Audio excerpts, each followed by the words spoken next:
mpya. Kuna Mwarabu mmoja nilimtisha, maana kila nikitembea, jamani nataka gari, hawanunulii. Jamaa hivi mimi nitafanya. Basi siku moja nikamwambia Mazinge, njoo. Imamu kanipigia, njoo kuna tajiri yuko huku leo. Paka ule msikiti. Akamwambia umeona aliyokaa pale tajiri?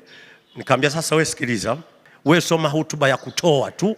Toweni matajiri, msiwe mabaili na nini. Alafu niachie mimi. Kama tajiri kweli yule, niachie mimi. Basi imamu kapanda kwa matajiri, Mwenyezi Mungu amewaombeni, wengine wakawanyima. Toweni kwa ajili ya Allah. Tumemaliza, tumeswali, tukamaliza tayari. Tunaukaribia Sheikh Mazinge, nikaanza. Leo nataka kuwaambia namna ya kutoa. Matajiri wote finari jahannam. Yeye kakaa kule, nampelekea moto tu. Peleka moto. Paka akajuta kwa nini amekuwa tajiri. Peleka moto wa maana. Yule bwana akakasirika, akatoka akamwachia kadi. Kuna kijana alikuwa nje, akasema akitoka Ustazi Mazinge mpe kadi wanitafute. Kijana yule katoka, Ustazi Mazinge, salamu alaykum. Salam. Kuna mtu ameniachia kadi, mtafute. Nikampigia simu. Salamu alaykum. Akasema wa alaykum salam. Sheikh uko wapi? Nikamwambia nipo, sijatoka.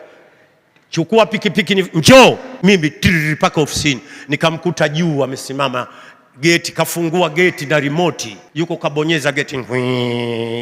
Nikaingia. Akaja akanipokea, kakaa pale, yeye kakaa hapa. Akauliza, Sheikh, yale mawaidha ya leo yalikuwa yanamhusu nani? Ananiuliza mimi. Nikamwambia, Sheikh sikiliza, yale mawaidha yalikuwa yanawahusu matajiri. Nataka matajiri wasende motoni kama walivyokuwa matajiri hapa duniani. Nataka waende kuwa matajiri peponi. Nikamwona atatabasamu, nikasema basi. Akaniuliza, shida yako? Nikamwambia gari sina. Baada ya kumtisha kule, gari sina, njoo. Nikasimama kwenye ngazi, kuna gari kama ina miezi 6 tukanunua. Hiyo inakufaa double cabin. Nikamwambia yani nilikuwa natafuta kama hiyo. Wallahi wa billahi na hapa Mwenyezi Mungu shahidi, siku ya kiyama ya maneno mtarejeshewa. Akanambia funguo hii hapa, kadi hii hapa, niombee dua. Ikaingiza watu kwenye dini sana. Wallahi wa billahi. Ile ndio ikanifanya nikaenda mpaka Kongo. Nimeenda nayo Kongo.